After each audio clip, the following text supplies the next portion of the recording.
जिनसे ले आने वाला प्रभु यीशु मसीह की हरि पवित्र नाम में और एक बार पवित्र लोगों में देता हूँ। लवकरात लवकर येणाऱ्या प्रभू येशू ख्रिस्ताच्या अतिपवित्र नावामध्ये पुन्हा एकदा सर्वांना ख्रिस्ती अभिवादन। प्रभु का वचन से सीखने के लिए हमें प्रभु ने मौका दिया आणि प्रभूच्या वचनाच्या द्वारे शिकण्याकरता प्रभूने आपल्याला संधी दिली। मैं आपको बताना चाहता हूँ, ऐसा सुंदर अवस्था प्रभु हमें देने के बाद में हमारे अंदर कितना उत्साह चाहिए। आणि मी तुम्हाला सांगू, अशा प्रकारची सुंदर अवस्था प्रभूने आपल्याला दिल्यानंतर आपल्या मनामध्ये किती जास्त आनंद राहिला पाहिजे, क्योंकि वचन को सीखना बहुत जरूरी बात है। कारण देवाचं वचन शिकणं खूप गरजेचं आहे और उस वचन में बना रह करके अच्छा विजय जीवन बिताना। आणि त्या वचनामध्ये स्थिर राहून एक चांगलं विजय जीवन जगायचं आहे। पिछले दिन में हम लोगों ने मतलब 6 अध्याय का 6 मुहूर्त खोलने के बातें हमने देखा आणि मागील दिवसामध्ये 6 अध्यायामधून 6 शिक्के उघडण्याचं आपण पाहिलं होतं। उसका उस 6 अध्याय में क्या क्या हो रहा है, 6 मुहूर्त खोलने के बाद में क्या क्या होता है, ये बात को हमने देखा। आणि ते 6 शिक्केपैकी एक एक शिक्का ज्या वेळेला उघडला जातो त्यावेळेला काय काय घटना होतात ते आपण पाहिलं। परंतु अभी 7वां हमारा मुहूर्त खोलने से पहले बीच में एक अध्याय घुसा है आणि 7वां शिक्का तोडण्याच्या अगोदर आतमध्ये एक 7वां अध्याय आला, क्योंकि ये सब शुरुआत के समय की बात है, इसलिए उसको वहां पर लाया। आणि हे सुरुवातीच्या काळाची गोष्टी आहे म्हणून त्या ठिकाणी ते सांगण्यात आलं। क्योंकि ये 7वां मुहूर्त खोलने के बाद में अभी जो आने वाला है आखिरी 3.5 साल की बात है।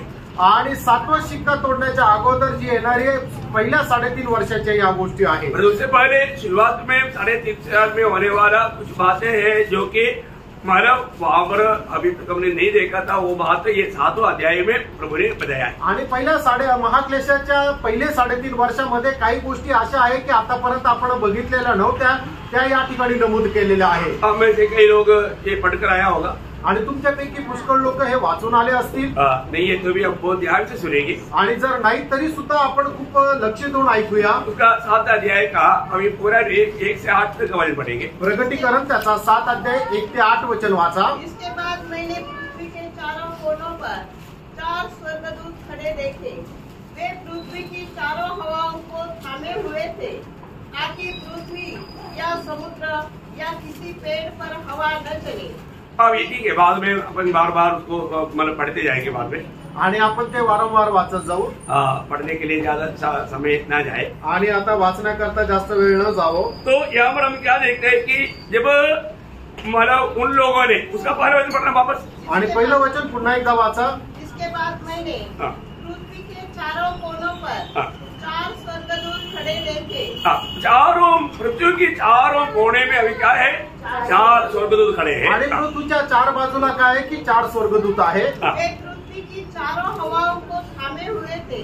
देखा, वो पृथ्वी की 4 हवाओं को थामे हुए, मतलब 4 हवा उनके अंडर में है। आणि 4 प्रकारच्या ज्या हवा आहेत ते त्यांच्या अधीन आहेत। अभी आपको मालूम है कई प्रकार का अधिकार का स्वर्गदूत है, आणि पुष्कळ प्रकारचे अधिकार ठेवणारे स्वर्गदूत आहेत। जब हमारा प्रकाश वाक्य 14 अध्याय का 18 वचन पढ़ेगा तो प्रकटीकरण 14 अध्याय 18 वचन ज्या वेळेला आपण वाचतो हम देखते हैं कि आग के ऊपर अधिकार रखने वाला एक स्वर्गदूत, आणि अग्नीवर अधिकार असणारा एक स्वर्गदूत। पढ़िएगा। फिर एक और स्वर्गदूत जिसे आग पर अधिकार था। आग पर अधिकार वाला स्वर्गदूत, आणि अग्नीवर अधिकार असणारा स्वर्गदूत। और उसका 16 अध्याय का 5 वचन में हम देखते हैं कि पानी के ऊपर अधिकार रखने वाला स्वर्गदूत। आणि प्रकटीकरण 16 अध्याय त्याच्या 5 वचनामध्ये आपण पाहतो की पाण्यावर अधिकार असणारा स्वर्गदूत। पढ़िएगा। तब मैंने पानी के स्वर्गदूत को यह कहते सुना। देखा, इसका मतलब क्या है कि मतलब एक एक स्वर्गदूत को कुछ कुछ बातों पर अधिकार दिया हुआ है, आणि एक एक स्वर्गदूताला या सृष्टीच्या एक एक गोष्टींवर अधिकार दिलेला आहे। अभी पृथ्वी के 4 कोने में मतलब या 4 दिशा में ये 4 दूत खड़ा है, आणि पृथ्वीच्या 4 दिशांना 4 दूत उभे आहेत। उनमें 4 प्रकार का हवा का अधिकार है, आणि 4 प्रकारच्या हवेवर त्यांचा अधिकार आहे। 4 प्रकार का हवा, आणि 4 प्रकारची हवा, ठंडा हवा, थंड हवा, गर्मी हवा, गरम हवा, सुखाने वाला हवा, आणि सुकून टाकणारी हवा, और बारिश का हवा, आणि पाऊस आणणारी हवा। ऐसे 4 प्रकार का हवा है, आणि 4 प्रकारची हवा आहे। हम लोग अनुभव करता है, आणि आपण अनुभव करतो ना।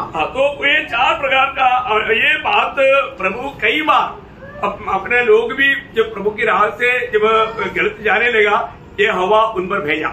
आणि मग परमेश्वराचे लोक ज्या वेळेला परमेश्वराच्या मार्गापासून दूर जाऊ लागले त्यावेळेला परमेश्वराने अशा प्रकारची हवा त्यांच्यावर पाठवली. जब यिर्मयाह ने भी किया उसका 14 अध्याय का 33 वचन पढ़ना. आणि इर्मया 49 अध्याय त्याचं 36 वचन. और मैं आकाश के चारों ओर से वायु बहाकर उन्हें चारों दिशाओं की ओर यहाँ तक भीतर भीतर करूँगा कि ऐसी कोई जाति न रहेगी जिसमें एलामी भागते हुए न आए. हाँ, देखिए एलाम को भगाने के लिए प्रभु ने 4 प्रकार का हवा फेंका. आणि एलामाला पळवण्याकरता परमेश्वराने 4 प्रकारची हवा पाठवली. कितना प्रकार का? आणि किती प्रकारची? 4 प्रकार का. 4 प्रकारची. है ना. जब दानियल 7 अध्याय का दूसरा वचन. दानियल त्याचा 7 अध्याय त्याचं दुसरं वचन. दानियल ने यह कहा, मैंने रात को यह स्वप्न देखा कि महासागर पर चारों और आंधी चलने लगी. मैंने चारों ओर बोलेगा तो चारों ओर 4 प्रकार का आंधी चलने लगा. आणि 4ही बाजूने 4 प्रकारची वादळ त्या ठिकाणी येऊ लागली. जकरिया ने भी किया उसका 6 अध्याय उसका 5 वचन में. जकरिया 6 अध्याय त्याच्या 5 वचनामध्ये.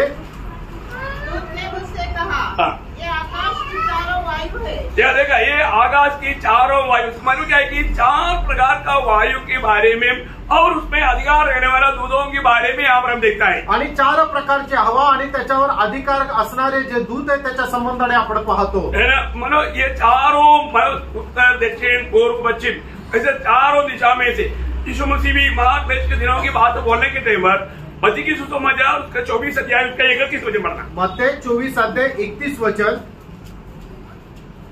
वह तुरही के बड़े शब्द के साथ अपने दूतों को भेजेगा और वे आकाश के इस छोर से उस छोर तक चारों दिशाओं से मतलब ये चारों दिशा में करा है, चारों पृथ्वी की कोने में करा है. आणि पृथ्वीच्या 4 दिशांना ते स्वर्गदूत उभे आहे. मतलब यहाँ पर बोलने वाली बात है उनको इकट्ठा करेगा. आणि या ठिकाणी सांगितलेली गोष्ट त्यांना एकत्र करेल. तो ये हवा हमेशा किस बात को बजाता है भैया? आणि ही जी हवा आहे ही कुठल्या गोष्टीला प्रदर्शित करते? अधिकतर प्रभु का न्याय को दिखाता. आणि जास्त करून त्या प्रभूच्या न्यायाला दाखवते. क्योंकि आपको मालूम है जब योना ने भी जब प्रभु की आज्ञा मूड करके जहाज में वो चलने लगा तब वो क्या हुआ?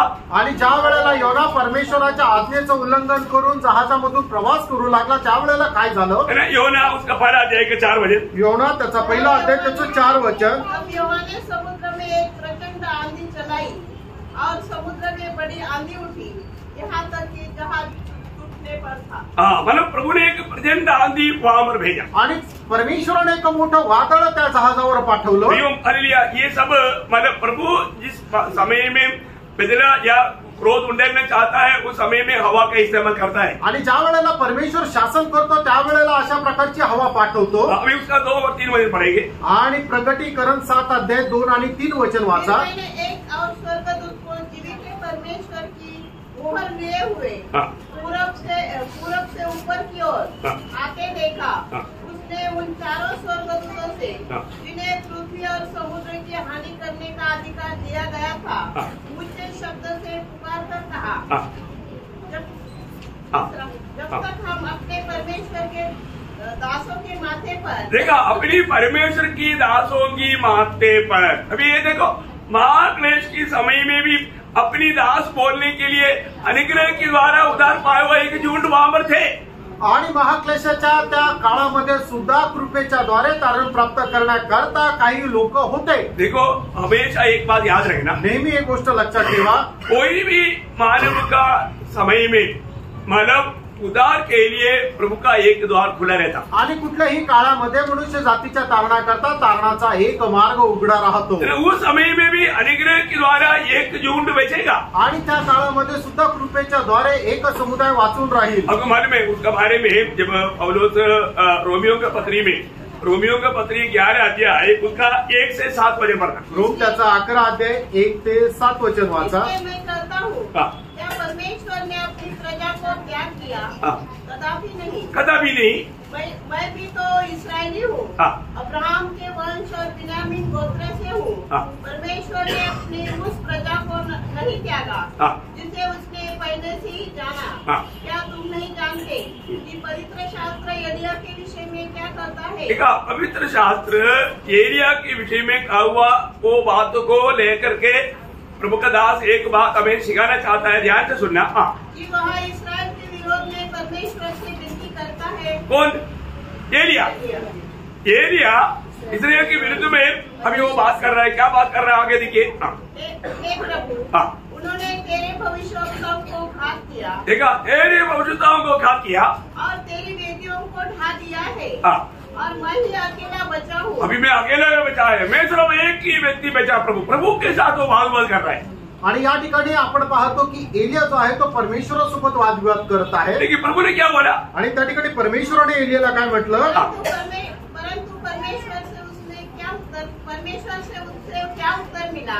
मैंने अपने लिए 7,000 पुरुषों को रख छोड़ा है। देखा, ऐसा समय में भी प्रभु कुछ लोगों को बचा कर रखता है। आणि अशा वेळेमध्ये सुद्धा परमेश्वर काही लोकांना जपून ठेवतो। प्रियो, हमें ये बात को जानना है। प्रियांनो, आपण या गोष्टीला जाणायचं आहे ना। ये आपको मालूम है, जब अहाब इस्राएल को शादी करने के बाद में टोटली इस्राएल का छाया तक बदल गया था। आणि अहाबने इजबेल सोबत लग्न केल्यानंतर इस्रायलाची सावली सुद्धा बदलून गेली होती। प्रभु का नाम लेने वालों को सबको नाश करते रहा। आणि प्रभुचं जे कोणी नाव घेत असेल तर अहाब राजा सरकारांना मारून टाकत असेल। जब वो बात, जब पहला राजा उसका 19 अध्याय उसका 18 वचन पढ़ना। पहिले राजे 19 अध्याय त्याचं 18 वचन वाचा। 7,000 इसराइलियों को बचा रखूंगा।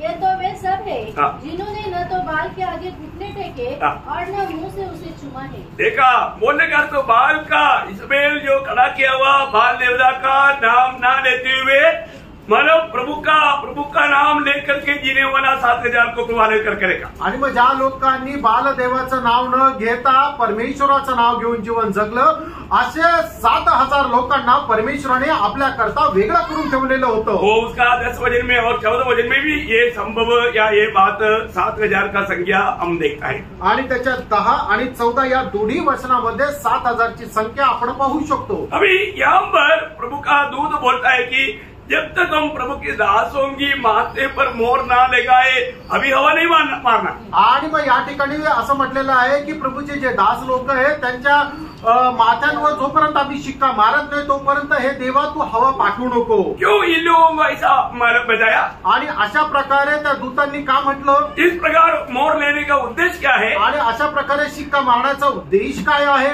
ये जो होने वाला महाक्लेश की सतावट ये लोगों पर ना पड़े। आणि येणारा जो महाक्लेश आहे त्याच्याद्वारे होणारा जो काही त्रास आहे तो त्रास या निवडलेल्या लोकांना सहन करावं लागू नये। मानो कोई भी प्रकार जिस पर प्रभु ने छाप डाला उसको शैतान को कोई अधिकार नहीं। आणि याचा अर्थ काय होतो की ज्या मनुष्यावर परमेश्वराने आपली छाप टाकलेली आहे त्या मनुष्यावर शैतानाचा कुठल्याही प्रकारचा अधिकार नाही। अभी यहाँ पर बैठा हुआ अनेक लोग ये अच्छी तरह खोल कर समझ ले। आणि या ठिकाणी बसलेल्या प्रत्येकाने ही गोष्ट खूप चांगल्या प्रकारे उघड करून समजून घ्या। अगर आपका मोह आपके ऊपर प्रभु का मोह है तो, आणि तुमच्यावर जर परमेश्वराने आपली छाप टाकलेली आहे तर विरोधी कितना भी जोर लगाए आपको छू नहीं सकता। आणि विरोधी शैतान कितीही जोर लावू द्या पण तो तुम्हाला स्पर्श नाही करू शकणार। Praise the Lord. आमेन। ये हमारे लिए कितना आश्वासन की बात है। आमेन। हमारे लिए बहुत बड़ा आनंद की बात है। आणि आपल्याकरता ही खूप आश्वासनाची आणि आनंदाची गोष्ट अभी आहे। आप देखिए, महाक्लेश के दिनों में तक प्रभु की छाप लगा हुआ मोहर लगा हुआ दासों पर मसीह विरोधी की ओर से होने वाला कोई भी क्रोध उन पर नहीं पड़ेगा। आणि महाक्लेशामध्ये राहणारे जे प्रभूचे लोक आहेत ज्यांच्या माथ्यावर परमेश्वराचा शिक्का राहील त्यांना शैतानाच्या द्वारे येणारा कुठलाही प्रकारचा त्रास सहन करण्याची गरज पडणार नाही। ऐसे ही तो कृपा युग में रहने वाला, हमारे जीवन में आने वाला कोई भी संकट से हमें डरना चाहिए। आणि असं जर आहे तर आपण जे कृपा युगामध्ये राहतो आपल्याला कुठल्या प्रकारच्या संकट आणि क्लेशला घाबरण्याची गरज आहे का? नहीं है। नाहीये प्रियांनो। हम लोग बहुत धन्य लोग हैं। प्रियांनो, आपण खूप धन्य आहोत। प्रभु की अनुमति बिना हमारे जीवन में कुछ भी नहीं आएगा। देवाच्या परवानगीखेरीज आपल्या जीवनामध्ये काहीच येणार नाही। और प्रभु हमारी मदद के लिए हमेशा तैयार रहता। आणि प्रभू आपल्याला सहाय्य करण्याकरता नेहमीच तयार राहतो। कई बार हमारे जीवन में आने वाला कष्ट एक्चुअली हमारा विश्वास में हमें मजबूत करने के लिए और भी हमें शुद्ध करने के लिए और भी हमें सिद्ध करने के लिए सब ऐसा उद्देश्य है। आणि पुष्कळ वेळा आपल्या जीवनामध्ये येणारा जो कष्ट संकट आहे ते आपल्याला अधिक जास्त पवित्रीकरणामध्ये परिपूर्ण होण्याकरता आहे। अभी उसका जब इनको मिलने वाला है मोहर का उद्देश्य आणि यांना जो मिळणारी छाप आहे जो शिक्का आहे त्याचा उद्देश उसका 9 अध्याय का 4 वचन। प्रकटीकरण 9 अध्याय त्याचं 4 वचन। उसने उनसे कहा गया हाँ। कि न पृथ्वी की घास को, न किसी हरियाली को, न किसी पेड़ को हानि पहुंचाए, केवल उन मनुष्यों को हानि पहुंचाए जिनके माथे पर परमेश्वर की मोहर नहीं है। हाँ, मतलब परमेश्वर की मोहर नहीं है, उनको विनाश पहुंचाएगा। आणि ज्यांच्या माथ्यावर परमेश्वराचा शिक्का नाहीये त्यांचा तू नाश कर। अभी उनकी माथे पर ये जो शिक्का में 2 नाम देगा, आणि परमेश्वराच्या लोकांच्या माथ्यावर असणारा जो शिक्का आहे त्याच्यावर 2 नावं राहतील। उसका 14 अध्याय का 12 वचन। आणि प्रकटीकरण 14 अध्याय त्याचं पहिलं वचन। मैंने दृष्टि की हाँ। और देखो हाँ। वह मेमना सिय्योन पहाड़ पर खड़ा है हाँ। और उसके साथ 1,44,000 जन है हाँ। जिनके माथे पर उसका और उसके पिता का नाम लिखा हुआ है। देखा, मेमने का और पिता का दोनों का नाम लिखा हुआ है। आणि मग त्यांच्या कपाळावर कोकराचं आणि त्याच्या पित्याचं नाव लिहिलेलं आहे। Praise the Lord। बोले का अर्थ क्या है? आणि सांगायचं तात्पर्य काय आहे? मोहर हमेशा किस बात को बताता? आणि मग तो शिक्का जो आहे तो नेहमी कशाला दर्शवितो? अवकाश आणि अधिकाराला। हाँ, ये मेरा है, आणि हे माझा आहे। मेरा मोहर जहाँ पर है वो मेरा है। आणि ज्या ठिकाणी माझा शिक्का आहे ते माझा आहे। मैंने आपको कई बार बताया, आणि पुष्कळ वेळा मी सांगितलं है ना, कई बार सड़क में कुछ मानो पेड़ काटा हुआ लकड़ी, बहुत तगड़ा अच्छा लकड़ी मैंने पड़ा रहता है। आणि पुष्कळ वेळा रस्त्याच्या बाजूला मोठे मोठे झाडं कापून ठेवलेले ते ओंडके राहतात। कई बार कई महीना ऐसे पड़ा रहता। आणि पुष्कळ महिने असं पडून राहतं। साधारण डिग्री में ऐसा कोई पड़ा रहेगा तो दूसरा दिन मिलेगा ही नहीं। आणि साधारण रीतीने जर असं पडून राहिलं तर दुसऱ्या दिवशी भेटणारच नाही। परंतु ये कई महीना पड़ा रहेगा तो एक उड़ाता नहीं। आणि कितीतरी महिने जरी अशा प्रकारचे ओंडके पडून राहिले तर कोणी त्याला चोरून नेत नाही। क्यों नहीं उड़ाता? का नाही उचलत? क्योंकि उस लकड़ी में गवर्नमेंट का छाप रहता। कारण त्या लाकडावर सरकारी शिक्का राहतो। हाँ, बोलता है कि ये उड़ाएगा तो जाएगा अंदर। आणि मग तो शिक्का काय सांगतो की जर कोणी याला घेईल तर मग त्याच्यावर कायदेशीर कारवाई केली जाईल। किसी का हिम्मत नहीं उसको उड़ाने आणि का। मग कोणाची हिंमत राहत नाही की ते लाकूड उचलून न्यायचं। अभी यहाँ पर जो मोहर लगाया, परमेश्वर बोलता है, मेमना बोलता है ये मेरा है। आणि या ठिकाणी जो शिक्का मारलेला आहे तो कोकरा म्हणतो हे माझा आहे। इसलिए कोई भी मानव मसीह विरोधी कितना भी जोर लगाए, इनको कभी भी कुछ भी हानि नहीं पहुंचा सकता। आणि ख्रिस्त विरोधाने कितीही जोर लावलं तरी सुद्धा परमेश्वराच्या निवडलेल्या लोकांवर ज्यांचा परमेश्वराचा शिक्का आहे त्यांना कुठल्याही प्रकारचा तो नुकसान पोहोचू शकत नाही। मतलब हम बाइबल में कई प्रकार का ऐसा हमारा छाप देखता है। आणि बायबलमध्ये पुष्कळ प्रकारचे शिक्के आपण पाहू शकतो। पहले जो सिक्का डाला था, क्या किसको डाला मालूम है? आणि पहिला जो शिक्का मारण्यात आला तो कोणाला मारण्यात आला? काइन को डाला था। आणि काईनवर टाकण्यात आला। काइन डर गया था। आणि काईन घाबरला होता। काइन प्रभु को बोलता है, प्रभु अगर मुझे कोई देखेगा तो मुझे मार डालेगा। आणि काईन असं परमेश्वराला म्हणतो जो कोणी मला पाहिजे तो माझा घात करेल। तो प्रभु ने क्या किया? आणि त्यावेळेला परमेश्वराने काय केलं? उन पर एक सिक्का मारा। आणि कायनावर एक शिक्का मारला। उत्पत्ति उसका 4 अध्याय का 15 वचन का बी पाठ।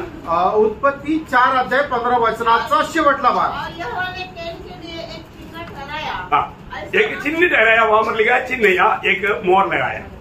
ऐसा न हो हाँ। कि कोई उसे पाकर मार डाले। हाँ, मतलब उसको कोई मतलब हानि या घात ना करे।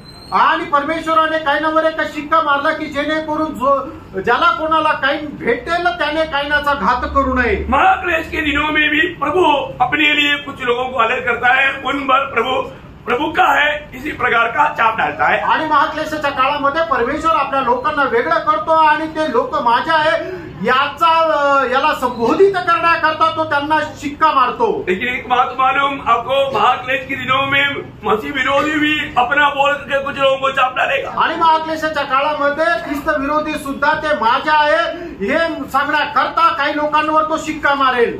वो लोग मतलब आपको सबको मालूम है, जब प्रकाश वाक्य 13 अध्याय उसका 16 से 18 वचन। प्रकटीकरण त्याचा 13 अध्याय 16 ते 18 वचन। छोटे बड़े धनी कंगाल, हाँ। स्वतंत्र और दास सबके दाहिने हाथ हाँ। या उनके माथे पर एक एक छाप करा दी हाँ। कि उसको छोड़, हाँ। जिस पर छाप अर्थात उस पशु का नाम या उसके नाम का अंक हो। देखा, मसीह विरोधी की लोगों पर लगाने वाला मोहर में क्या रहेगा? मसीह विरोधी का नाम की वो संज्ञा रहेगा। आणि जे ख्रिस्त विरोधी लोक आहेत त्यांच्यावर लावणारा जो शिक्का आहे त्या शिक्क्यामध्ये काय राहणार आहे तर ख्रिस्त विरोधाचा नाव दर्शविणारी ती संख्या। वो एक व्यक्ति का नाम है आणि ते एका मनुष्याचं नाव आहे। उसमें लिखा है 18 वचन में, आणि त्याच्या 18 वचनामध्ये असं लिहिलेलं आहे, ज्ञान इसी में है जिसे बुद्धि हो वो उस पशु का अंक जोड़ ले, क्योंकि वह मनुष्य का अंक है और उसका अंक 646 है। 640 नहीं 66 है। तो मतलब बोलने का बात हुआ है, मतलब ऐसा हमने सुना करती बरं 666 है आणि 666 आहे। तो 666 नंबर लिया तो उनको तोहफा मिलेगा, आणि जो कोणी 666 अंक स्वीकारेल त्याला काही पारितोषिक देण्यात येईल। देखो उन दिनों में इसके अलावा लोगों को सामान लेन देन नहीं कर सकता, आणि मग त्या दिवसामध्ये ज्याच्या कोणाकडे हा अंक नाहीये तो कुठल्याही प्रकाराचं देवाणघेवाण करू शकत नाही। अगर आप बोलेगा मेरे घर में 4 नारियल का पेड़ है आणि जो कोणी असं म्हणेल की माझ्या घरामध्ये 4 नारळाचं झाड आहे, पर वो फल आप नहीं ले सकते, आणि ते फळ तुम्ही नाही तोडू शकत, वो फल कौन ले जाएगा? आणि ते फळ कोण घेऊन जाईल? मसीह विरोधी ले, आणि ख्रिस्त विरोधी घेऊन जाईल। फिर रेशन लेवल पर आपको मिलेगा। आणि मग तुम्हाला काय आहे की ते थोडं थोडं असं मोजून भेटेल। आपका घर में कलर रहने वाला आम का पेड़ से आपको एक भी आम खाने का मौका नहीं, आणि तुमच्या घराच्या बाहेर असणारं जे आंब्याचं झाड आहे त्या झाडापासून एकही आंबा तुम्हाला खाता येणार नाही। कौन देगा? कोण देणार? मसीह विरोधी आणि ख्रिस्त विरोधी। रेशन लेवल पे, आणि ते पण असं मोजून मोजून थोडं थोडं। अभी आ रहा है, अभी हम लोग वहां पर आया नहीं, मैं एडवांस बोल रहा हूँ, आणि आता त्या भागाकडे आपण अजूनपर्यंत आलो नाही, येणार आहोत। मी थोडंसं आगाऊ सांगत आहे। लेकिन ये मोर ले लिया तो उनको क्या मिलने वाला है वो बात चेतावनी में लिखा हुआ है। आणि मग जो कोणी हा शिक्का 666 अंकाचा शिक्का घेईल त्याला काय भेटणार आहे हे चेतावणी म्हणून वचनामध्ये लिहिलेलं आहे। किसी कारण ये चाप लेने का कोशिश नहीं करना, आणि प्रियानो कुठल्याही कारणाने हा शिक्का घेण्याचा प्रयत्न करू नका। अगर लिया तो जर घेतला तर क्या होगा? काय होणार? आप उसका 14 अध्याय का 9 से 11 वचन पढ़। प्रकटीकरण 14 अध्याय 9 ते 11 वचन वाचा। फिर इसके बाद एक और तीसरा स्वर्गदूत बड़े शब्द से यह कहता हुआ आया, जो कोई उस पशु और उसकी मूर्ति की पूजा करे और अपने माथे या अपने हाथ पर उसकी छाप ले, वह परमेश्वर के प्रकोप की नीरी मदिरा जो उसके क्रोध के कटोरे में डाली गई है पिएगा, और पवित्र स्वर्गदूतों के सामने और मेघे के सामने आग और गंधक की पीड़ा में पड़ेगा। उसकी पीड़ा का धुआं युगानुयुग उठता रहेगा, और जो उस पशु और उसकी मूर्ति की पूजा करते हैं और जो उसके नाम की छाप लेते हैं उनको रात दिन चैन न मिलेगा। देखा समझ में आया? उनको रात दिन चैन नहीं मिलेगा, उनको बहुत भयानक परमेश्वर की क्रोध की प्याला पीने का मौका मिलेगा। आणि मग जो कोणी हा अंक आपल्यावर माथ्यावर किंवा कपाळावर घेतो त्यांना काय करावं लागेल की परमेश्वराच्या प्रकोपाचं ते मदिरा ती प्यावं लागेल, आणि मग अशा लोकांना रात्रंदिवस अजिबात शांती राहणार नाही, ते एकदम क्लेशामध्ये राहतील। इसलिए कोई भी वो छाप लेने के लिए ना रह जाए, आणि म्हणूनच तो शिक्का घेण्याकरता आपल्यापैकी कोणीही उरू नये, राहू नये।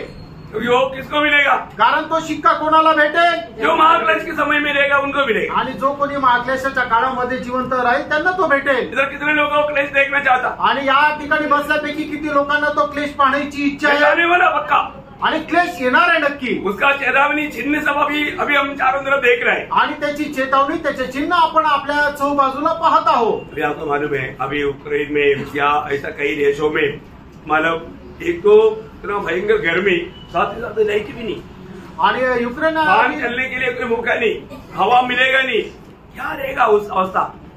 आणि युक्रेन अशा पुष्कळशा देशामध्ये लाईट जाते आणि मग पंखा सुद्धा चालू शकत नाही, आणि एवढं गरम होते, आणि मग त्या लोकांची अवस्था कशी आहे?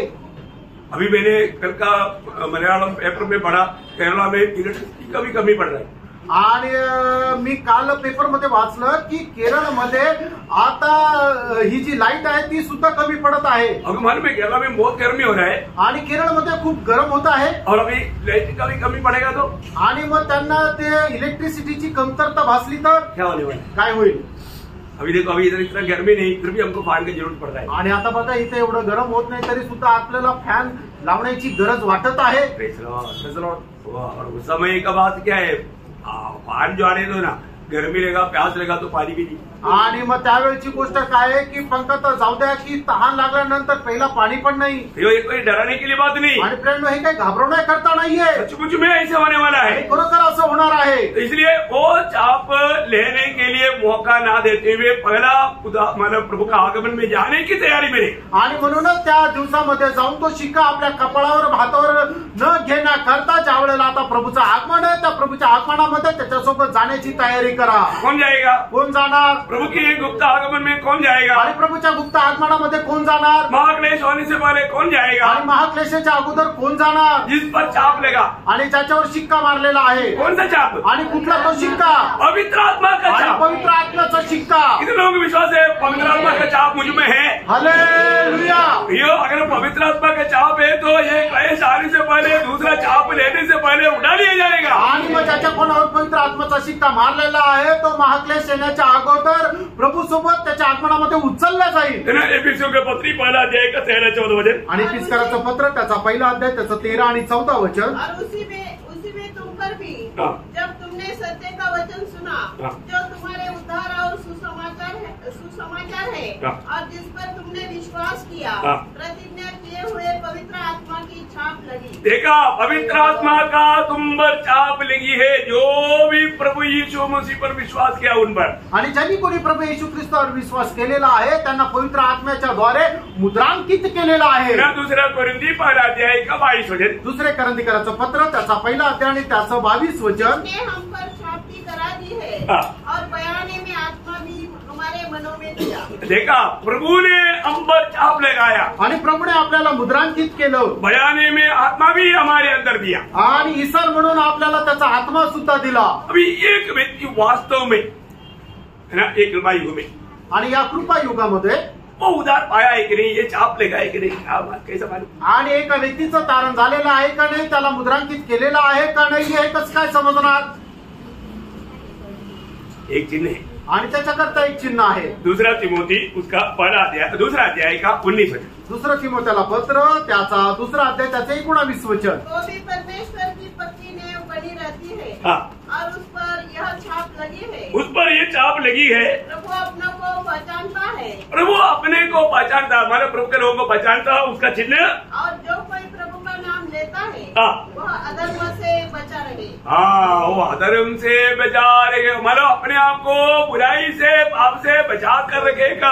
आणि ज्याच्या कोणावर हा परमेश्वराचा शिक्का मारलेला आहे तो आपल्याला स्वतःला वाईटापासून जपून ठेवेल. वो जिसको प्रभु की आत्मा का मोहर लगा है आणि ज्याच्या कोणावर पवित्र आत्म्याचा शिक्का मारण्यात आलेला आहे वो दुनिया की चाल नहीं चलेगा. आणि तो जगाच्या चालरीतीप्रमाणे नाही चालणार. हर बुराई से अपने आप को बचा कर रखेगा. आणि प्रत्येक प्रकारच्या वाईटापासून स्वतःला तो जपून ठेवेल. प्रियो कोई ऐसा नहीं है कि हम अपने मनमानी में जिएगा. आणि असं नाही की आपण आपल्या मनमर्जीप्रमाणे जगू. प्रियो कई प्रकार कई ईदी में मतलब भाव में गिराने के लिए विरोधी पवित्र लोगों के खिलाफ में काम करते रहता. आणि पुष्कळ प्रकारे मनुष्याला पतन पावण्याकरता विरोधी सैतान त्यांच्या विरोधामध्ये कार्य करत राहतो. हमारा प्रभु के साथ का नाता तोड़ने के लिए वो प्रयास करता. प्रभू सोबत आपले असणारे संबंध जे आहेत ते खंडित करण्याकरता सैतान कार्य करत राहतो. हमको हमें जानना है आणि आपल्याला जाणायचंय प्रभु का मोहर मुझ पर है. आणि प्रभूने मला मुद्रांकित केलेला आहे. प्रभु की आत्मा मुझ पर है. आणि प्रभूचा आत्मा माझ्यावर आहे. मैं प्रभु का है आणि मी प्रभूचा आहे. इसलिए मैं प्रभु का दुख नहीं दूंगा. आणि म्हणून मी प्रभूला दुःख देणार नाही. पहला यूहन्ना 5 अध्याय का 18 वचन की बी पाठ में हम पढ़ता है. पहिला योहाना 5 अध्याय 18 वचनाच्या शेवटल्या भागामध्ये आपण अशा प्रकारे जो वाचतो. परमेश्वर से उत्पन्न हुए हैं हाँ वह अपने आप को बचाए रखते हैं अपने आप को बचाए रखता और वह दुष्ट उसे छू नहीं पाता. दुष्ट को छूने का मौका भी नहीं देता. आणि जे देवापासून जन्मलेले आहेत ते वाईटापासून स्वतःला जपून ठेवतात आणि दुष्ट त्यांना स्पर्श करू शकत नाही. प्रियो एक बात जानना नई गोष्ट जाना. अगर किसी रीडी में भी अगर इस गुप्त आगमन में उड़ा नहीं गया और महाक्लेश में अगर चला गया वहां पर रक्तसाक्षित्व का मौत अगर ना होते हुए मसीह विरोधी का चाप लिया प्रियो आप कभी भी अनंतकाल प्रभु का चेहरा कभी नहीं देख पाएंगे. आणि प्रियांनो कुठल्या प्रकारे जर प्रभूच्या आगमनामध्ये तुम्ही उचलल्या नाही गेले आणि महाक्लेशामध्ये गेल्यानंतर तुम्ही रक्तसाक्षी न होता त्या सैतानाचा शिक्का जर तुम्ही आपल्या माथ्यावर किंवा हातावर जर घेतला तर मग तुम्हाला सर्व प्रकारच्या त्या क्लेशा क्लेशामध्ये जाऊ तुम्ही त्या सर्व प्रकारच्या क्लेशामध्ये जाल आणि प्रभूचा चेहरा तुम्ही कधीही पाहू शकणार नाही. भयंकर बात आहे ना, किती भयंकर गोष्ट आहे. वचन में जब प्रकाशित वाक्य 20 अध्याय का 4 वचन, प्रकटीकरण 20 अध्याय 4 वचन. मैंने सिंहासन देखे और उन पर लोग बैठ गए और उनको न्याय करने का अधिकार दिया गया. मैंने उनकी आत्माओं को भी देखा जिनके सिर यीशु की गवाही देने और परमेश्वर के वचन के कारण काटे गए थे. देखा, मतलब उस समय में इस 1,44,000 की गवाही के द्वारा बहुत से लोगों का सिर काटा जाएगा. इवन इन लोगों का भी ऐसे हो जाएगा, वे लोग प्रभु का चेहरा देखेगा. आणि मग 1,44,000 लोक जे साक्ष देतील त्या साक्ष ऐकण्याच्या द्वारे पुष्कळ लोकांचे गळे जे आहेत ते कापल्या जातील आणि मग जे साक्ष देणारे लोक आहेत त्यांचे सुद्धा गळे कापल्या जातील. उसका 22 अध्याय का 4 वचन, प्रकटीकरण 22 अध्याय 4 वचन. वे उसका मुंह देखेंगे और उसका नाम उनके माथों पर लिखा हुआ होगा. देखा, उन लोगों के माथे पर क्या रहेगा. हाँ, देखो तुम्हारा बोलने का मतलब उसमें विजय पाने वाला उन लोगों के ऊपर भी प्रभु का नाम, ये दोनों नाम लिखा रहेगा. आणि मग जे लोक विजय प्राप्त करतात ते परमेश्वराचा चेहरा पाहतील आणि त्यांच्या कपाळावर कोपऱ्याचं आणि परमेश्वराचं नाव लिहिलेलं भेटेल. अभी देखिए, ये 1,44,000 कौन है आणि 1,44,000 लोक कोण आहे. कई लोगों को इसका बारे में बहुत प्रकार का तर्क वितर्क है. आणि पुष्कळ लोकांना याच्या संबंधाने तर्क वितर्क आहे. कोई बोलता है कि हम लोग, हमारा मंडली है ये, आणि काही लोक असं म्हणतात की आमची मंडळी आहे. ये किसी का प्राइवेट मंडली नहीं, आणि कोणाची वैयक्तिक अशी मंडळी नाहीये. ये 1,44,000 सिर्फ इस्राएल गोत्रों से है. आणि 1,44,000 लोक फक्त इस्रायल गोत्रामधून आहे. बहुत साफ रीति में बाइबल में लिखा है आणि बायबलमध्ये एकदम स्पष्ट रीतीने लिहिलेलं अभी आहे. आप उस 7 अध्याय का 4 से 8 वचन पढ़ना. आणि प्रकटीकरण 7 अध्याय 4 ते 8 वचन वाचा. बहुत ध्यान से समझने वाला बात है प्रियो. बहुत प्रकार मला अगर हम वचन नहीं जानेगा तो मला धोखा की बातों में लोग डूब सकता है. आणि जर वचनाचा चांगल्या प्रकारे ज्ञान जर आपल्याला नाहीये तर मग विरोधी सैतान आपल्याला फसवू शकतो. जिन पर मुहर दी गई, मैंने उनकी गिनती सुनी, अर्थात इस्राएल के संतानों के सब गोत्रों में से 1,44,000 पर मुहर दी गई. यहूदा के गोत्र में से 12,000 पर मुहर दी गई. रूबेन के गोत्र में से 12,000 पर, गाद के गोत्र में से 12,000 पर, आशेर के गोत्र से 12,000 पर, नप्ताली के गोत्र में से 12,000 पर, मनुष्य के गोत्र में से 12,000 पर, शिमोन के गोत्र में से 12,000 पर, लेवी के गोत्र में से 12,000 पर, इसाकार के गोत्र में से 12,000 पर, जुबलून के गोत्र में से 12,000 पर, यूसुफ के गोत्र में से 12,000 पर और बिन्यामीन के गोत्र में से 12,000 पर मुहर दी गई. देखिए, यहाँ पर एक खास बात आपको समझना है. आणि या ठिकाणी एक विशेष गोष्ट आपल्याला समजून घ्यायची. पहली बात, जब गोत्र गिनता था उस समय में लेवी को नहीं गिनता था. आणि मग ज्या वेळेला गोत्र मोजत होते त्यावेळेला लेवीला मोजत नव्हते. आपको मालूम है ना, लेवी गोत्र को प्रभु ने मतलब उस गोत्रों में गिनने के लिए मना किया. आणि लेवी गोत्राला त्या दिवसामध्ये परमेश्वराने इस्रायलाच्या गोत्रामध्ये मोजण्याकरता मनाई केली होती. गणना का किताब उसका 26 अध्याय का 62 वचन का भी पाठ पढ़ा. गणना त्याचा 26 अध्याय 62 वचनाचा दुसरा भाग वाचा. सब लेवियों में से जो गिने गए वे इस्राएलियों के बीच इसलिए नहीं गिने गए, मतलब उनको क्यों नहीं लिखे हमारे गिने गए, आणि त्यांना का त्याच्यामध्ये मोजण्यात नाही आलं. यहाँ पर क्यों गिने गए आणि या ठिकाणी का मोजण्यात आलं. देखा, मतलब जब इस महाक्लेश में से बचने के लिए लेवी गोत्र को भी उसमें शामिल किया. आणि या महाक्लेशामधून वाचण्याकरता लेवी गोत्राला सुद्धा त्याच्यामध्ये सहभागी करण्यात आलं. और दूसरा 12 गोत्र आया ना. आणि मग या ठिकाणी 12 गोत्र आले. 12 गोत्र आए तो कैसे आया. आणि 12 गोत्र आले तर ते कसं आले है ना. मतलब यहाँ पर 2 गोत्र गॅप है. आणि या ठिकाणी 2 गोत्रामध्ये फरक आहे. फिर भी 12 इधर कैसे आया. आणि तरी सुद्धा 12 कस काय आले. क्योंकि योसेफ का बेटों को मतलब उस गोत्र में याकूब ने लिया. आणि योसेफाचे जे 2 मुलं आहेत ते याकोबाने त्यांना गोत्रामध्ये घेतलं. याकूब जब गोत्रों को जब आशीष दिया, आणि याकोबाने गोत्रांना त्यावेळेला आशीष दिला 12 बच्चों को आणि 12 मुलांना. उस समय में योसेफ को क्या बोलता. आणि त्यावेळेला योसेफाला काय म्हटलंय. जब उत्पत्ति उसका 48 अध्याय का 16-17 वचन पढ़ना. उत्पत्ति त्याचा 48 अध्याय 16-17 वचन. वही मुझे सारी बुराई से छुड़ाता आया है. वही अब इन लड़कों को आशीष दे और ये मेरे बाप दादा अब्राहम और इसहाक के कहलाए और पृथ्वी में बहुता इससे बढ़े। जब यूसुफ ने देखा बस उसका 20 वचन तब फिर उसने उसी दिन यहाँ कहकर उनको आशीर्वाद दिया, इस्राएली लोग तेरा नाम ले लेकर ऐसा आशीर्वाद दिया करेंगे, परमेश्वर तुझे एफ्रेम और मनश्शे के समान बना दे। देखिए, उन मनश्शे और एफ्रेम को भी मतलब याकूब ने अपने 12 पुत्रों के साथ मिलाया आणि एफ्रेम आणि मनश्शेला सुद्धा याकोबाने आपल्या 12 मुलांसोबत जोडलं। उसका 5 वचन पढ़ना, त्याचं 5 वचन वाचा। और अब तेरे दोनों पुत्र जो मिस्र में मेरे आने से पहले उत्पन्न हुए हैं वे मेरे ही ठहरेंगे। मेरे ही ठहरेंगे, मतलब अभी मेरे 12 बच्चों में ये गिना जाएगा आणि माझे जे 12 मुलं आहेत त्यांच्यामध्ये यांना मोजण्यात येईल। मतलब अभी प्रकाशित वाक्य में जो 12 गोत्रों को जब दिया आणि प्रकटीकरणाच्या पुस्तकामध्ये जे 12 गोत्र घेतले उसमें जो गिना नहीं गया वो लेवी गोत्र आ गया आणि न मोजलेला तो लेवी गोत्र आला। फिर भी 12 कैसे आया? आणि तरी सुद्धा 12 कसं काय झाले? 13 आना चाहिए, 13 यायला पाहिजे, लेकिन 13 नहीं आया, 13 नाही आले, 12 आया। 12 आले। क्यों? का? क्योंकि 2 गोत्र इनकारा गया। आणि 2 गोत्र आहेत ते नाकारण्यात आले। क्यों 2 गोत्र इनकारा गया? आणि 2 गोत्र का नाकारण्यात आले? एक बात जानना, एक गोष्ट लक्षात ठेवा, परमेश्वर ने कहा हुआ वचनों को यहाँ पर स्पष्ट रीति में समझना बहुत जरूरी बात आणि है। देवाने सांगितलेली जी वचन ते स्पष्ट रीतीने समजून घेणं गरजेचं आहे। प्रभु ने 2 गोत्रों को त्याग दिया आणि प्रभूने 2 गोत्रांचा त्याग केला। बाप रे, इतना भयंकर बात है ना। आणि किती भयंकर गोष्ट आहे। क्यों त्याग? आणि का त्यागलं? उसका कारण है, त्याचं कारण आहे, प्रभु ने पहले ही बताया था। आणि प्रभूने अगोदरच सांगितलं होतं, अगर प्रभु के लोग, आने वाले लोग अगर मूर्ति पूजा करेगा तो, आणि जे लोक परमेश्वराचे म्हटले जातात ते जर मूर्ती पूजा त्यांनी केली तर उनको त्यागा जाएगा, त्यांचा त्याग होईल। है ना। अनुवाद उसका 29 अध्याय उसका 16 से 20 पढ़ना। अनुवाद 29 अध्याय 16 ते 20 वचन। शापित हो तू नगर में, शापित हो तू खेत में। तुम जानते हो कि जब हम मिस्र देश में रहते थे और जब मार्ग में की जातियों के बीचों बीच होकर आ रहे थे तब तुमने उनकी कैसी कैसी घिनौनी वस्तुएं और काठ, पत्थर, चांदी, सोने की कैसी मूर्तें देखी।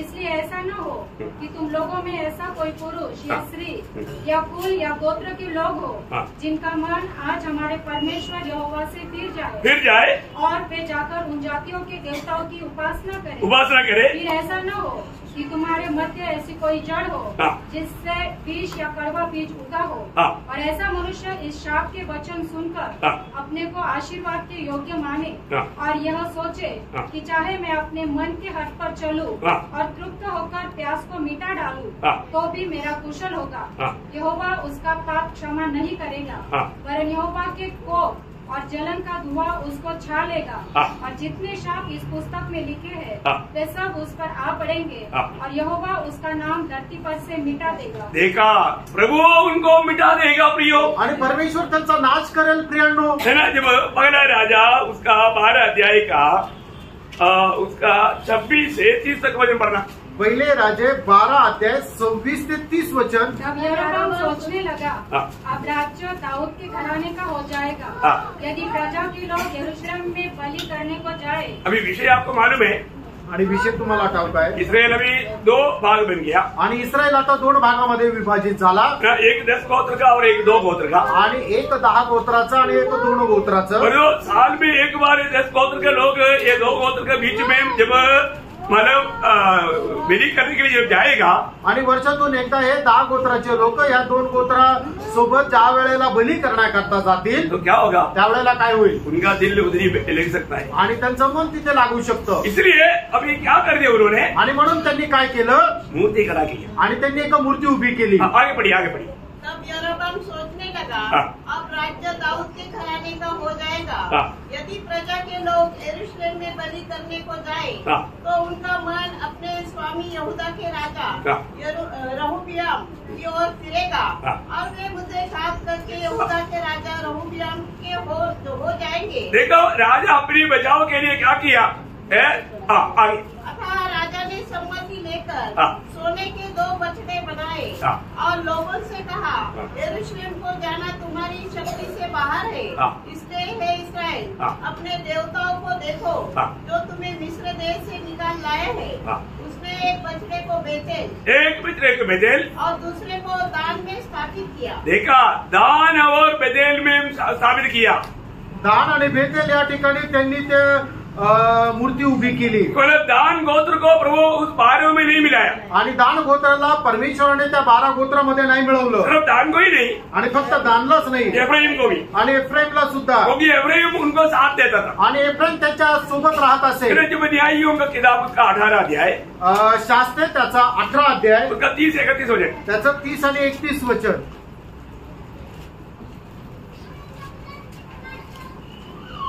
तब दानियों ने उस खुदी हुई मूरत को खड़ा कर लिया और देश की बंधुआई के समय वह योनातान जो गेर्शोम का पुत्र और मूसा का पोता था वह और उसके वंश के लोग दान गोत्र के पुरोहित बने रहे। और जब तक परमेश्वर का भवन शिलो में बना रहा तब तक वे मीका की खुदवाई हुई मूरत को स्थापित किए रहे। देखा, वो दानी लोग मूर्ति बना करके उसको पूजा करते रहा। आणि दानचे जे लोक होते ते मूर्ती बनवून त्याची पूजा अर्चा करू लागले। और एफ्राइम ने क्या किया? आणि एफ्राइमने काय केलं? होशे नबी किताब उसका 4 अध्याय का 17 वचन, होशे 4 अध्याय 17 वचन।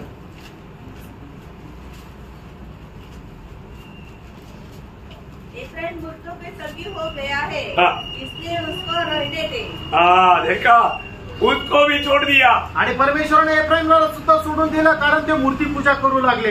क्योंकि वो भी दान के साथ मूर्ति पूजा मिलेगा ना, आणि ते सुद्धा दान सोबत मूर्ती पूजा करू लागले। इवन हमने देखा, राजा ने जब खड़ा किया तो एक बेतेल में भी खड़ा किया था। आणि मग राजाने ज्या वेळेला उभं केलं होतं त्यावेळेला बेतेलमध्ये सुद्धा उभं केलं होतं, क्योंकि बेतेल एफ्राइम की भाग है आणि बेतेल जे आहे ते एफ्राइमचा एक भाग आहे। हमने जो पहला राजा 12:29 में पढ़ा था, आणि पहिले राजा 12 अध्याय 29 वचनामध्ये आपण पाहिलं होतं। तो अभी क्या हुआ? आता काय झालं? ये दोनों मूर्ति पूजा करने वाला था आणि हे दोघंही मूर्ती पूजा करणारे होते।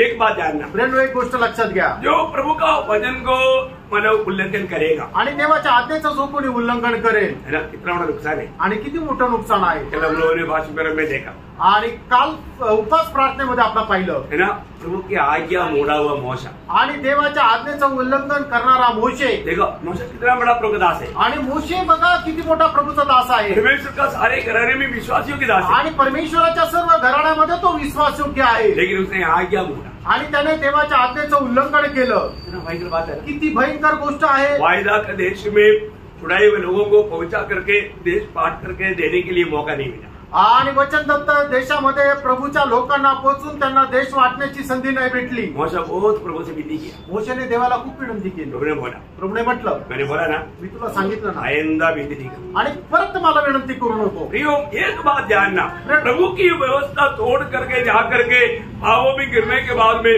फिर वापस करते रहेगा प्रियो, उनको शायद मौका मिलना मुश्किल है। आणि जो कोणी देवाच्या आज्ञेचं उल्लंघन करतो, पापामध्ये पडतो आणि पापामध्येच पडून राहतो, त्याला परमेश्वराच्या राज्यामध्ये वाटा नाही। प्रियो, आज ये कृपा युग में बहुत लोग कृपा को व्यर्थ ये करता है, आणि कृपा युगामध्ये पुष्कळ लोक देवाच्या कृपेला व्यर्थ करतात, है ना। हम पाप किया है तो पाप कबूल करेगा, क्षमा मिलेगा बोल करके बार बार पापों में डुबा रहता। आणि आपण पाप केलं आणि क्षमा मागितली तर आपल्याला क्षमा भेटेल म्हणून लोक वारंवार पाप करत राहतात, पापाला पाप जोडत राहतात। भयंकर धोखा हो जाएगा, बहनो, भयंकर रीतीने फसल्या जाल। तो हमें इस बात को देखना है, आणि आपण या गोष्टीला पाहायचंय, मेरे जीवन में प्रभु का दृष्टि में आज मैं कैसा है, आणि माझ्या जीवनामध्ये मी प्रभूच्या दृष्टीमध्ये कसा आहे, आज भी प्रभु का हमारा सही संबंध में मेरा जीवन है कि नहीं, आणि माझे संबंध प्रभू सोबत योग्य आहे का नाही। तो यहाँ पर हम क्या देखता, या ठिकाणी आपण काय पाहतो, ये जो 1,44,000 कौन है, आणि 1,44,000 कोण आहे,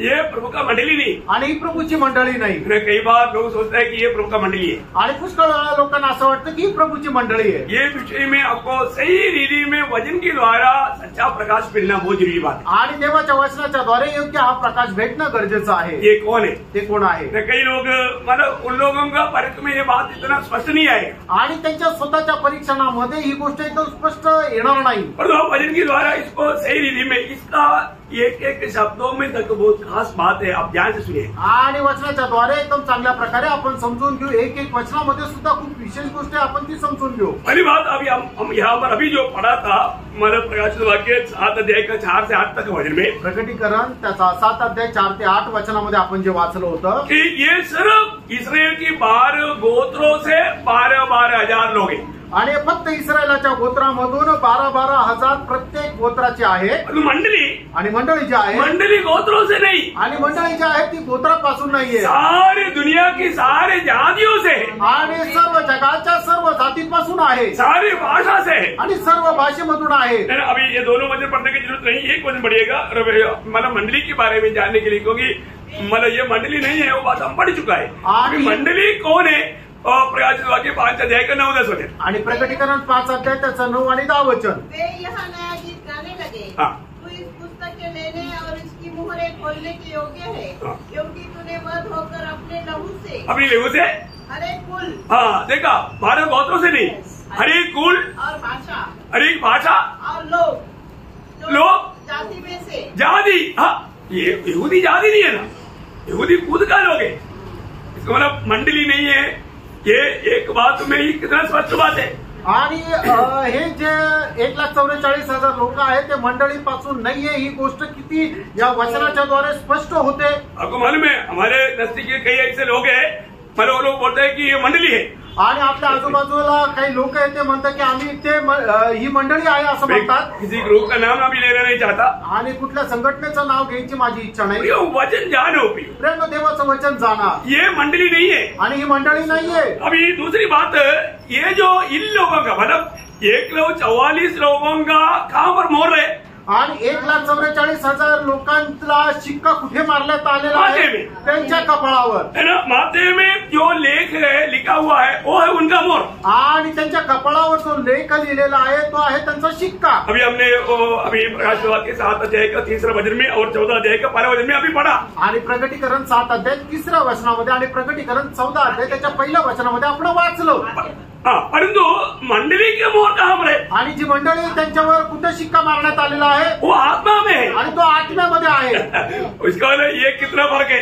आणि मग या दोघांमध्ये किती फरक आहे? अभी हमने वो भी एक्चुअली पढ़ा था, एफिसियों 1 अध्याय के 14 वचन, आणि प्रिस्काराचं पत्र 1 अध्याय 14 वचन आपण वाचलं होतं. और मतलब दूसरा कोरिन्थी 1 अध्याय का 22 वचन, आणि दुसरे करंथीकराचं पत्र 1 अध्याय त्याचं 22 वचन, है ना, गलातियों 4 के 6 वचन, आणि गलातीकराचं पत्र 4 अध्याय त्याचं 6 वचन. यहाँ पर सब लिखा है कि मंडली का छाप जो है वो मानव पवित्र आत्मा के द्वारा हृदय में है.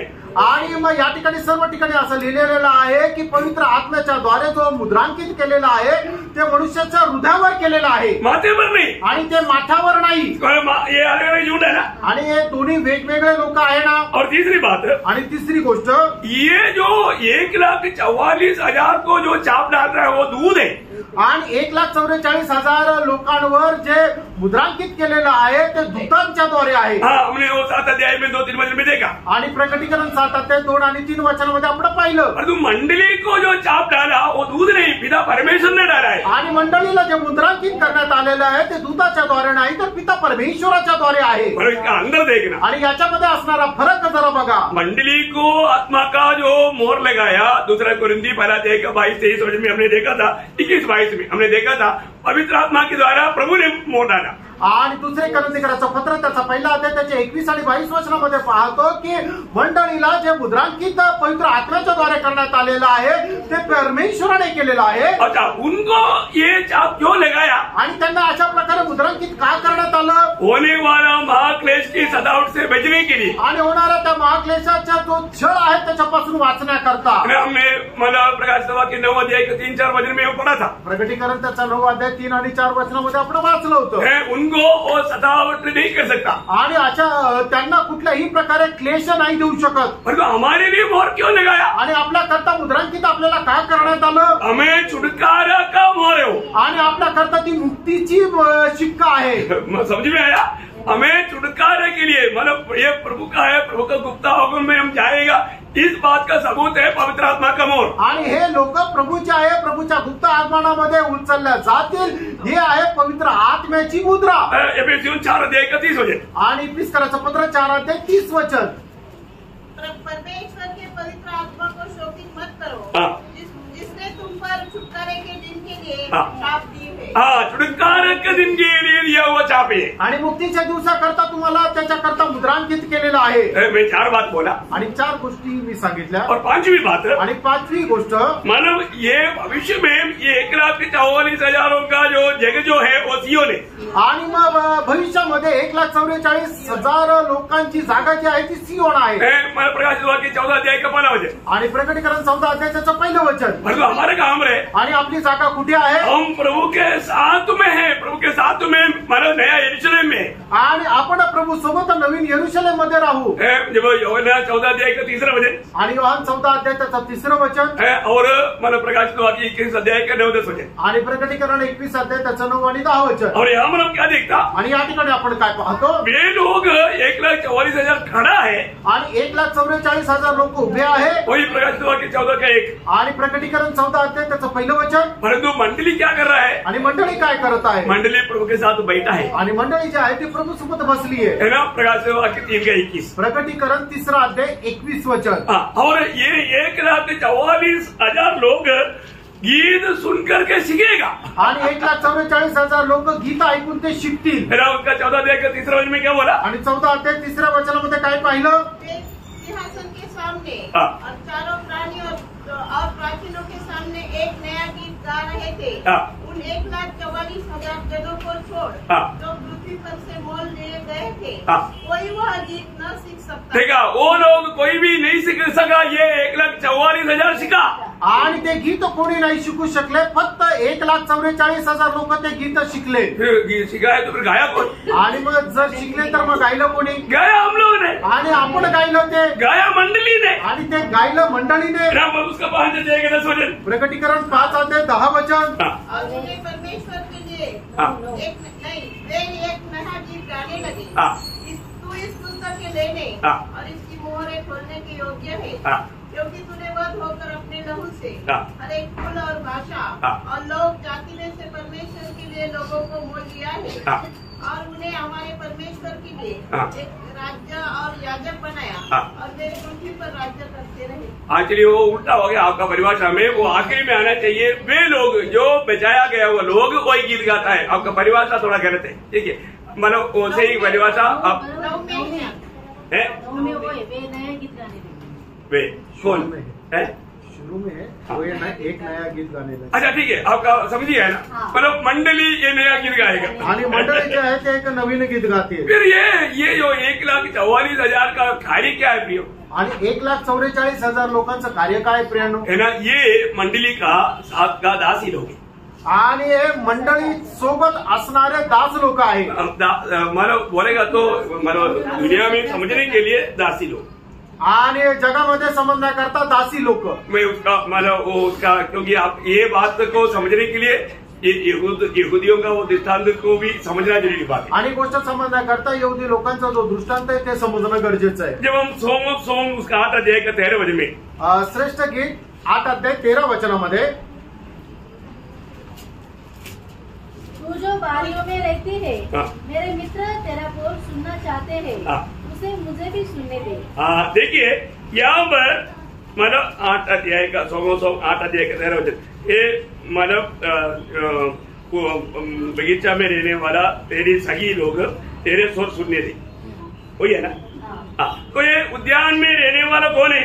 आणि बागेमध्ये राहणारे हे लोक कोण आहे? सुनेम की औरत, आणि सुनेची ती स्त्री। पर उनके सगी लोग कौन है? आणि तिच्या सोबत असणारे लोक कोण आहे? मतलब ये सुने की औरत किसको दिखाता?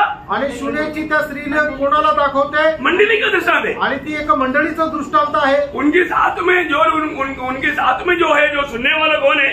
आणि त्यांच्या सोबत ऐकणारे ते लोक कोण आहे? वो है 1,44,000, आणि ते आहे 1,44,000 लोक। Praise the Lord. मतलब ये बात समझने के लिए मैं एक बात आपको बताना चाहूंगा। आणि गोष्ट समजण्याकरता एक गोष्ट अजून सांगेल, मंडली को कभी भी बहुवचन में नहीं बताया, आणि मंडळीला कधी बहुवचनामध्ये नाही बोललो। वो ध्यान से समझने बात है। आणि खूप लक्ष देऊन समजणारी गोष्ट यहाँ पर आहे। बहुत लोग इस बात पर ठोकर खाता है। आणि पुष्कळ लोक या गोष्टीमध्ये अडखळतात। मंडली हमेशा एक वचन में बताई जाती, आणि मंडळी नेहमी एक वचनामध्ये सांगितली जाते। परंतु यहाँ पर बहुत से लोगों के बारे में मतलब कुमारिया ऐसा बहुवचन में बताया जाता। आणि मग या ठिकाणी बहुवचनामध्ये सांगितलं जातं कुमार्या।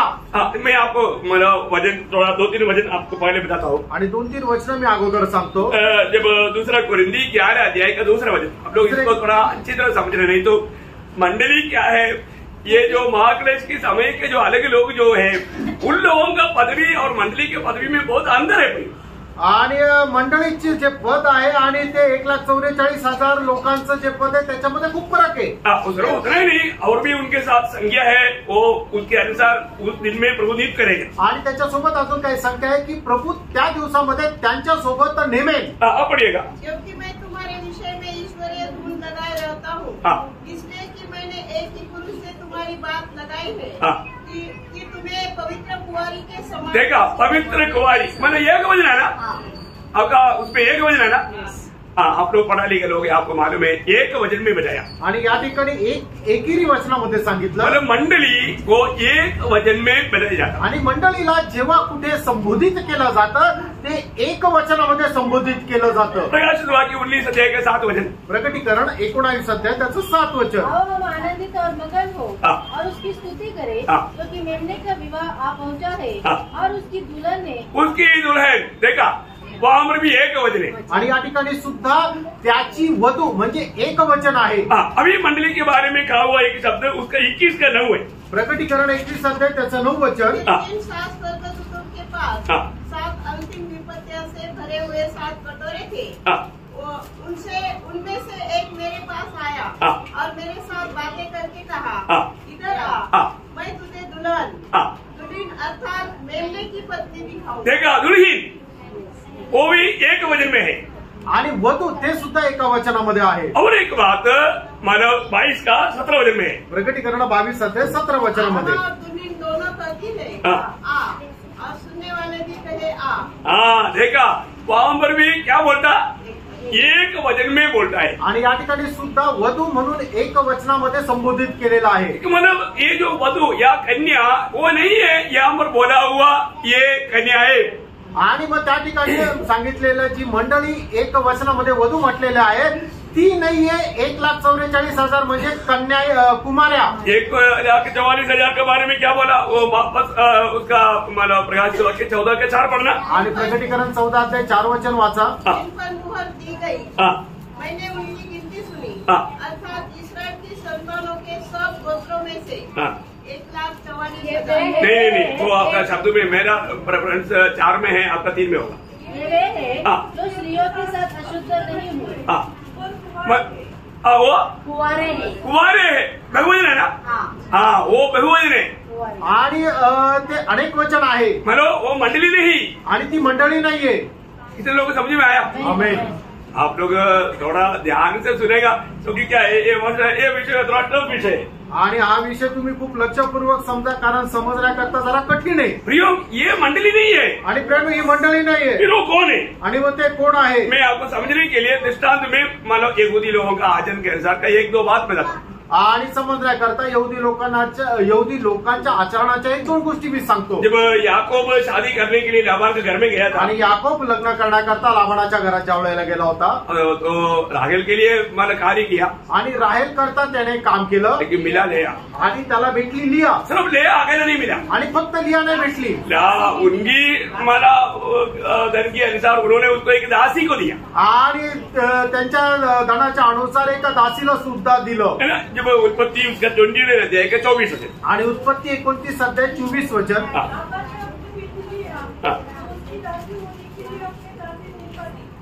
देखा है, उसका एक दासी को भी साथ में दिया, आणि एका दासीला सुद्धा सोबत दिलं। फिर राहेल के साथ उसका 29 का 29।